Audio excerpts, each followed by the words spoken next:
네, 안녕하세요. 이제 현대사회와 범죄 이제 제 4강으로 들어가도록 하겠습니다. 자, 우리 이제 그 실증주의에 이제 이어서 이제 생물학적 범죄 원인론으로 들어가겠는데요. 자, 이거는 이제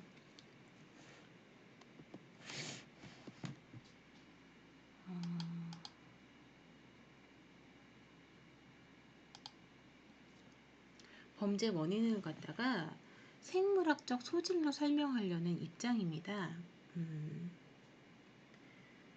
한동안 이제 범죄학계에서는 그렇게 커다란 영향력을 미치지 못했죠. 네. 그래서 보시면 이제 그 개인의 신체적 결함이나 기능 이상에 주목을 한 입장입니다. 자, 이제 범죄학 원인론을 크게 보자면 의사 결정론과 의사 비결정론적 입장으로 크게 나눌 수가 있는데요. 의사 결정론적 입장은 크게 보면 이제 실증주의가 들어갈 수 있겠죠. 그리고 생물학적 범죄 원인론이 가장 그 중에서도 대표적인 입장이라고 볼 수 있겠습니다. 근데 의사 비결정론은 그 중에서 가장 대표적인 이론이 가장 전형적인 것이 이제 고전주의 이론이죠. 의사 결정론이라는 것은 사람의 행동의 방향은 미리 예측할 수 있다.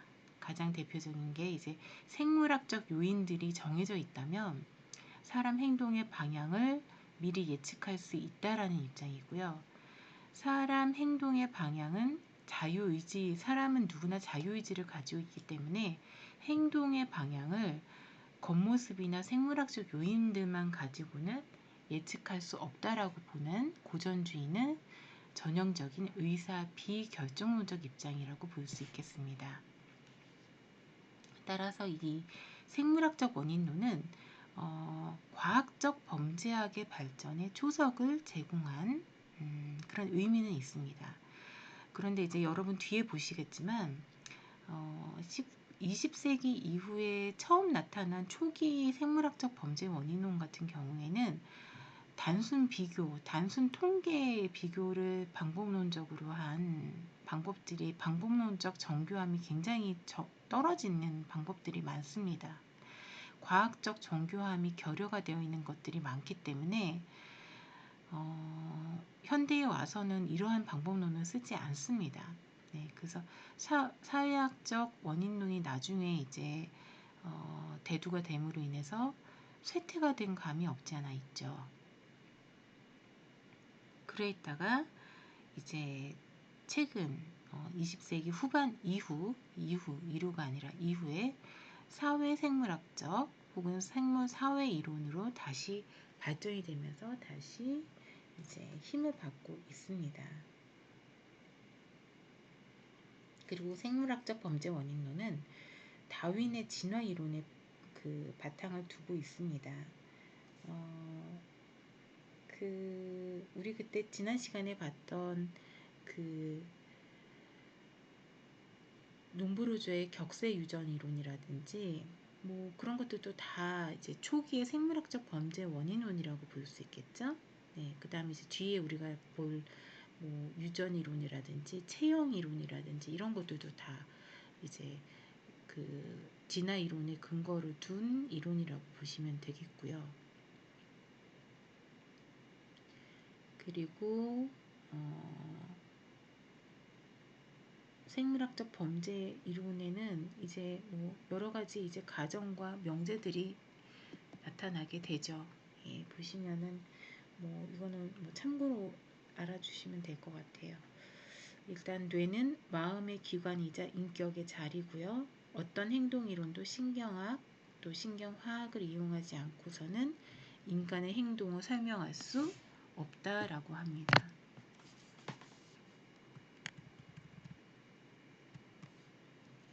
그 다음에 범죄적인 행동을 포함해서 인간의 행동을 결정짓는 것은 실증적이거나 유전적인 바탕에서 고려해야 되고요.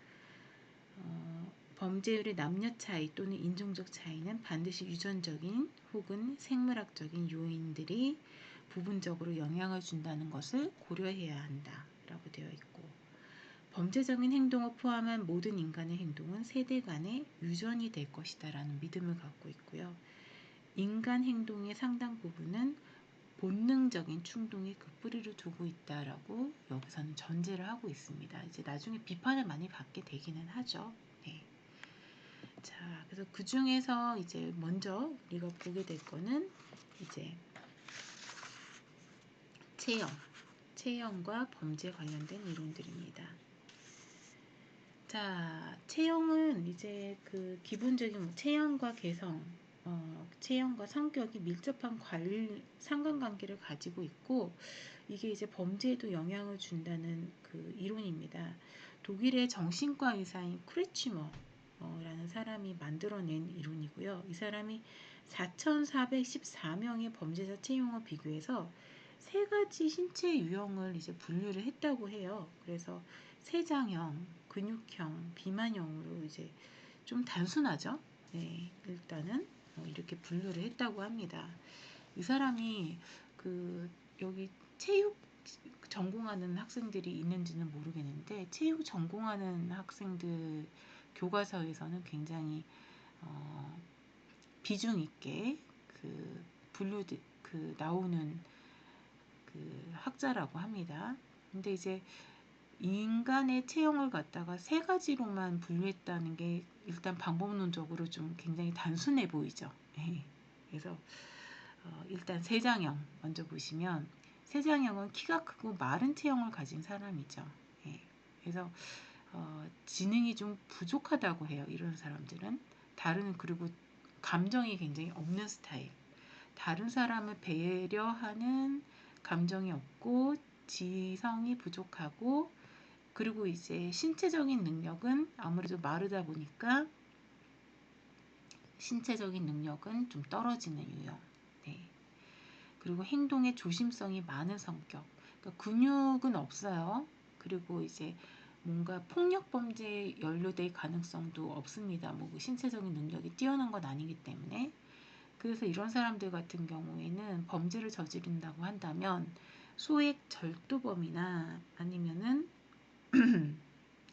사기범 중에서 많이 발견이 된다고 합니다. 근데 의외로 간혹 살인범 중에서도 발견이 된다고 하죠. 이 사람이 이제 살인범에서 의외로 발견이 되는 이유는 이 사람이 신체적인 열악함을 극복하기 위해서 오히려 도구를 사용하는 경향이, 그러니까 흉기를 사용하는 경향이 많기 때문에 좀 잔인한 살인범 중에서는 오히려 더 발견이 많이 된다. 네. 신체적인 열악성을 극복하기 위해서 잔인한 흉기를 많이 사용한다라고 이제 이야기를 합니다. 그 다음에 두 번째가 이게 전형적인 근육형 투사형입니다. 굉장히 이제 건장하고 근육질이 잘 발달된 사람입니다. 자, 굉장히 보통의 잔혹한 공격성과 이제 다혈질이죠. 격렬한 폭발성의 성격을 소유한 사람입니다. 전형적인 폭력범 중에서 가장 많이 발견이 되는 사람입니다. 자, 그리고요. 이제 세 번째 마지막이 이제 비만형입니다. 제가 가져오는 게 이제 외국 사이트에서 이제 그 그림을 이제 가져왔는데요. 또 비만형은 굉장히 신체적으로 세 가지 유형에서는 이제 세 유형이 중에서 이제 비만형을 이제 신체적으로는 가장 이제 불리하다라고 했는데 키가 또 뚱뚱한데다 키까지 작다고 하고 또 묘사를 또 굉장히 늙은 사람으로 또 묘사를 해놨네요. 네. 키가 작고 뚱뚱한 사람, 굳이 세 가지 유형 중에서 범죄와의 그 연관성을 분류를 한다고 하면은 세 번째 이 비만형이 가장 낫다라고 분류를 합니다. 키가 작고 뚱뚱한 사람. 네. 그래서 보통 범죄를 저지를 가능성이 가장 낮은 유형. 혹시나 이제 범죄를 저지른다고 한다면 횡령범이나 사기범에서 종종 발생이 된다고 합니다. 네. 그렇고요. 또 이제 더 많은 유형들이 있는데요. 그 중에서 우리는 좀 이제 선택을 할 몇 가지 좀 이제 추려서 좀 보도록 하겠습니다. 자, 이제 생물 사회학 이론을 볼 건데요. 최근에는 이제 생물학적 요인, 사회학적 요인을 결합해서 이제 비행이나 범죄 원인을 설명하려는 경향으로 나아가고 있습니다. 그래서 그 청소년뿐만 아니라 범죄 유형을 유전적 소질에다가 환경적 영향의 산물로 보고 있습니다. 그래서 공격성 또는 폭력 등의 반사회적 행위들이 행위자의 생물학적 특성과 환경과의 상호작용으로 야기가 된다는 입장으로 나아가고 있죠. 그래서 이걸 갖다가 생물사회학이라고 하는데요. 사람의 행동이나 성향은 유전적 영향, 그리고 생화학적 이상, 그리고 신경 생리학적 이상으로 이제 영향을 받는다는 이론입니다. 그 중에서 우리 먼저 이제 유전적 영향을 보도록 하겠습니다. 자, 이제 여기서 이제 보게 되는 것은, 제일 먼저 보게 되는 것은 이제 그 범죄 가계 연구입니다. 범죄 가계 연구. 여기서는 이제 유전을 보는 건데요. 이제 뭐 속담 많죠. 네. 이제 전형적인 속담이 이제 뭐 피는 못 속인다, 자식은 부모의 거울이다, 이런 일반적인 속성을 입증하고자 노력한 그 연구입니다.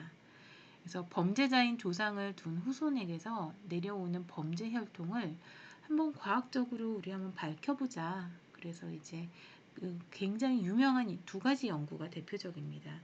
덕데일의 주크가 연구, 주크 패밀리 연구가 있고요. 그 다음에 또 이제 고다드라는 학자의 그 칼리카크가 연구, 이 두 가지 연구가 가장 대표적입니다. 자, 덕데일의 주크가 연구 같은 경우에는 이 사람은 이제 그 75년간 주크 가계사를 이제 분석을 연구했고요. 네. 이 사람이 원래 이제 그 검찰 쪽에 일하던 사람인데요. 이 사람이 이제 그 1900년경 덕데일이 이제 뉴욕주의 이제 한 교정시설을 쭉 둘러봐요. 근데 뉴욕주의 한 교정시설에서 이제 여기 미국은 이제 성이 다양하잖아요. 근데 한 교정시설에 6명이나 되는 주크성을 가진 사람들이 이제 가족 수용자들이 이제 수용되어 있는 것을 봐요. 근데 이게 흔하지 않잖아요. 가족 수용자들이 6명이나 수용되어 있는 것은. 그래서 봤더니 이제 가족이냐고 물어봤더니 얘네들이 다 가족 관계인 거예요. 그래서 이 가족들이 주크가 패밀리에 속해요. 네. 그래서 따로 이제 면접을 따로 해보죠. 그 이제 호기심이 생겨서 봤더니 수용자 6명과 직접적인 혈연 관계에 있는 15에서 75세 사이에 29명의 남성들 중 그 중에서 무려 17명이 범죄자. 이들이 저지른 범죄는 폭력, 살인, 강도 등이었다라고 합니다.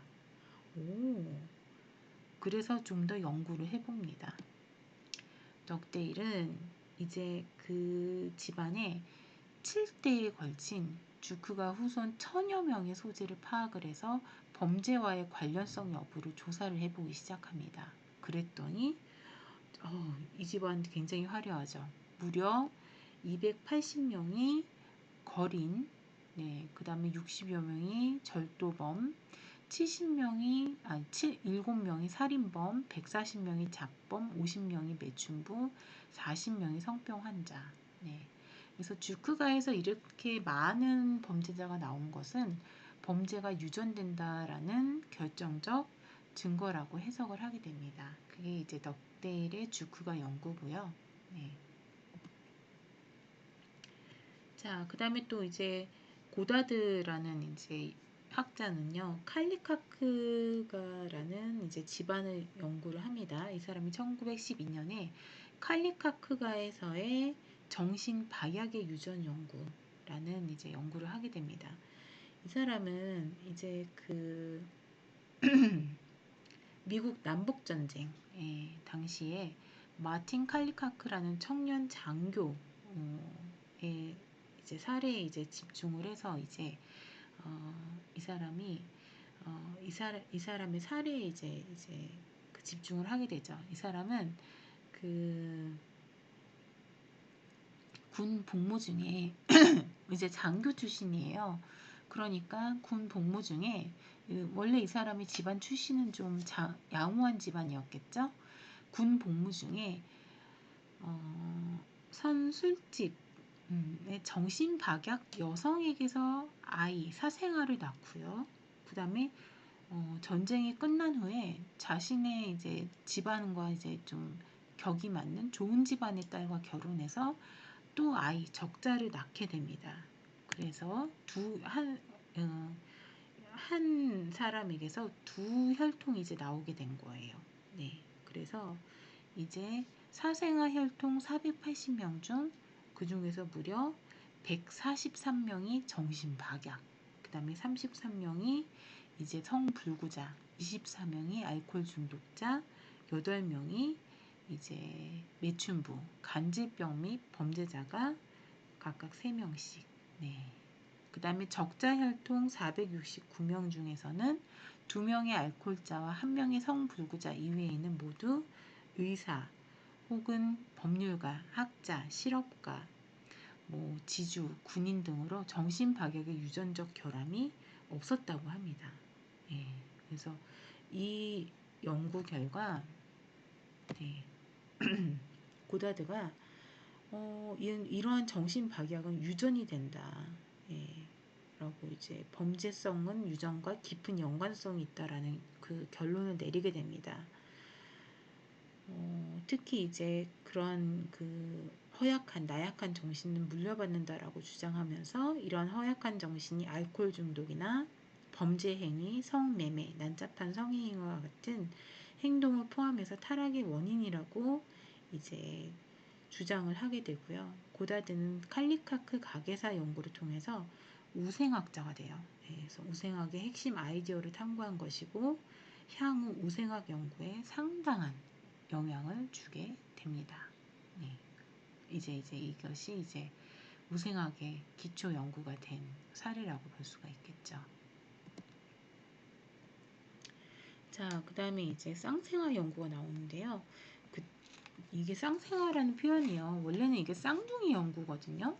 근데 이제 우리 범죄학, 형법 이런 것들이 다 이제 독일의 그 형법이 우리나라에 영향을 미쳤는데 바로 다이렉트로 영향을 미쳤다기보다는 독일의 형법 이런 것들이 이제 일본에 영향을 미쳤고 일본을 통해서 한국으로 들어온 것들이 많은데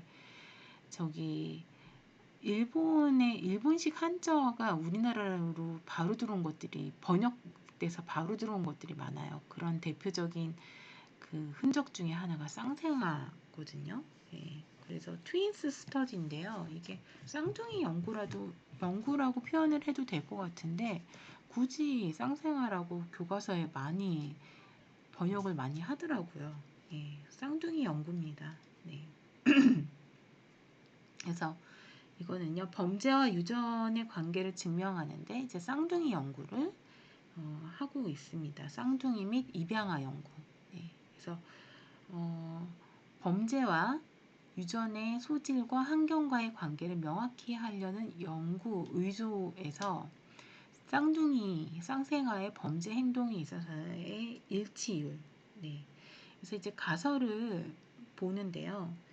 일란성 쌍둥이의 경우 범죄 일치율이 높고 일란성 쌍둥이의 경우 범죄 일치율이 낮을 것이다 라고 이제 가정을 내리고 있어요.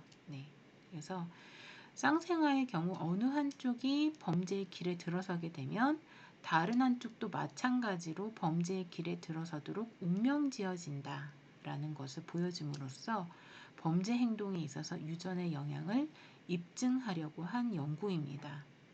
그래서 이 쌍둥이 이거를 보여준 거고요. 여러분 일란성 쌍둥이는 그 유전자가 아예 똑같은 거 아시죠? 그리고 환경도 똑같아요. 유전자도 똑같고 환경도 똑같고 이란성 쌍둥이는 유전자가 달라요. 형제 자매랑 똑같아요. 예. 근데 환경이 똑같아요. 예. 유전자는 다른데 환경이 똑같아요. 예. 그러니까 유전과 환경을 비교해 볼 수 있는 좋은 샘플이 될 수 있겠죠. 예. 그래서 일란성 쌍생아와 이란성 쌍생아의 범죄 일치율 비교 연구도 수행할 수 있겠습니다. 그래서 이거를 보시면 미넨의 카이저 빌헬름 연구소, 빌헬름 정신의학 연구소장 랑게 이 사람이요. 남부 독일 그 교도소에 복역 중인 쌍생아 30명. 이거 샘플 구하는데도 쉽지 않았겠죠? 네, 그래서 그 일란성 쌍생아 13명, 이란성 쌍생아 17명에 대해서 조사를 했는데요. 일란성 쌍생아 중에서 10쌍은 둘 다 범죄자인데 범행 수법이나 범죄 종류까지도 일치를 했고요. 이란성 쌍생아 같은 경우에는 두 쌍만 둘 다 범죄자고요. 일란성 쌍생아 같은 경우에는 행위 일치율이 훨씬 높다는 사실을 밝혀냅니다. 그래서 이거를 봐서는 범죄 행위에 있어서 유전의 요인들이 훨씬 영향을 미친다는 주장을 이제 지지를 하는구나. 그것을 알 수 있겠죠. 네. 네. 그 다음에 이제 양자, 입양아 연구. 네. 이것도 있겠죠. 네. 입양아 연구도 있는데요. 자, 유전과 환경 중 어느 요인이 더 우세한지를 알아보기 위해서 입양아의 범죄 행위가 친부모 또는 양부모 중에서 어디를 더 닮았을까? 어디에 더 영향을 받았을까? 만약에 범죄자, 그러니까 양자, 입양아의 범죄 행동이 양부모의 행동보다 한 번도 만난 적이 없는 친부모의 행동이 더 가깝다라고 한다면 이것은 범죄성이 환경 요인에 의해서 형성이 되기보다는 유전 요인에 더 많은 영향을 받는다는 사실을 입증하게 되는 것이 되겠죠. 네. 그래서 일단